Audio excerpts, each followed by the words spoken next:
Hello friends, welcome back guys. आज हम दिखाते हैं आप लोगों को Harduaganj thermal power plant Kasimpur Aligarh में जो स्थित है।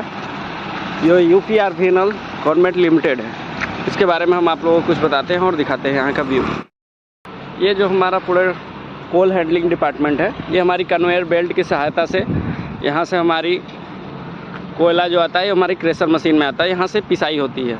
पिसाई होने कर यहीं इसी कन्वेयर बेल्ट के सहारे से जाकर हमारा कोयला वहाँ पे इकट्ठा भी होता है और इसी मशीन की सहायता से हमारी कोयला वहाँ से उठाकर बॉयलर में भी पहुँचाया जाता है इसी कन्वेयर बेल्ट के माध्यम से। इसी कन्वेयर बेल्ट के माध्यम से कोयला हमारा यहाँ से भेजा जाता है बंकर में। बंकर में उसे पिसाई होती है। पिसाई होने के बाद उसे पाउडर नुमा बना लिया जाता है। पाउडर नुमा बनाने के बाद फिर उसे हम बॉयलर में प्रवेश कराते हैं।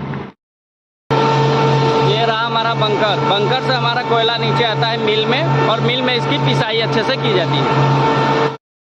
जो हमारा बॉयलर के अंदर कोयला जलता है उसका धुआं इन लाइनों द्वारा ये जाता है ईएसपी में। ईएसपी ये हमारी ईएसपी का full form electrostatic precipitator. ESP में जो धुआं आता है इसमें इलेक्ट्रोड लगे होते हैं जिनमें हम हाई कमांड डीसी वोल्टेज देते हैं। हाई कमांड डीसी वोल्टेज देने के कारण जो धुएं में मौजूद डस्ट होते हैं एस पार्टिकल वो उसमें चिपक जाते हैं, जिनके द्वारा हम सीआरएम और डीआरएम मोटर द्वारा उसमें हैमरिंग करते हैं और वो धूल नीचे गिरकर हमारे हॉपर में इकट्ठा हो जाते हैं।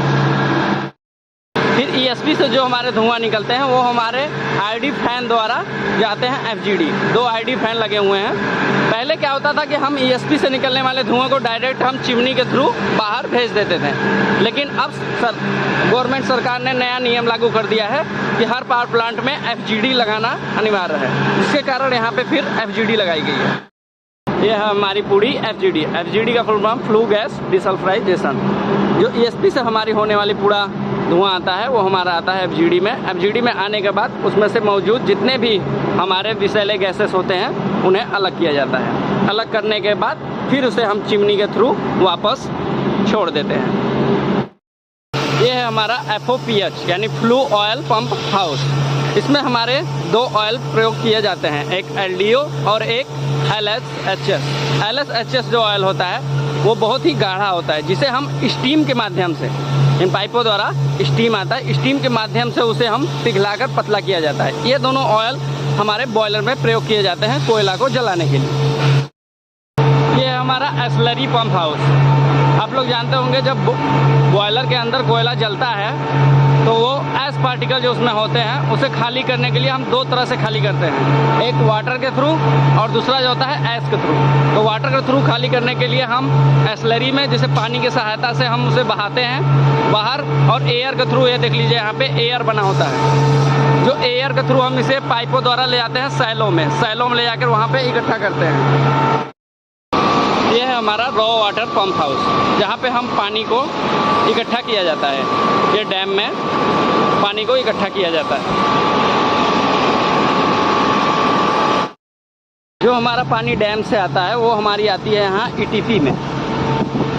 ईटीपी में उसमें केमिकल डालकर, फिटकरी, सोडा, रसायन वगैरह डालकर वहाँ यहाँ पानी को शुद्ध किया जाता है। ये पूरा पानी शुद्ध होने के बाद जाती है हमारा फायर वाटर में।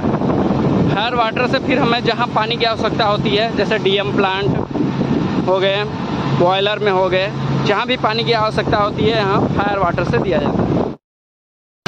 ये है हमारी IDCT, जिसे लोग कूलिंग टावर के नाम से जानते हैं। इसका पूरा नाम है इंड्यूस्ड ड्रॉप कूलिंग टावर।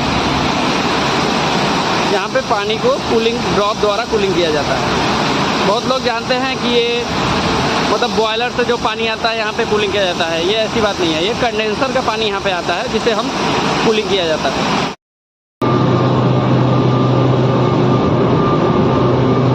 ये जो है हमारी है CW यानी कूलिंग वाटर। यहाँ से हम पानी को कंडेंसर में, टरबाइन के लूब ऑयल में, जहाँ पे आवश्यकता पड़ता है वहाँ पे भेजा जाता है। ये जो हमारा है वो है डीएम प्लांट।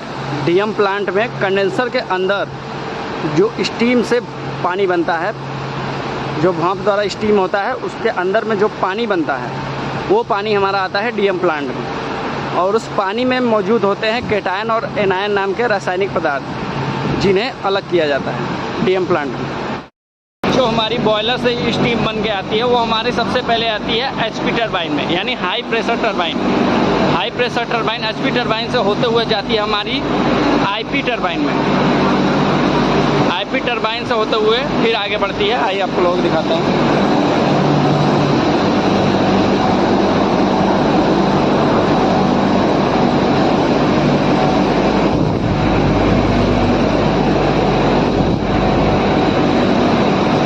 हमारी लगी हुई हैं LP turbine, low pressure turbine.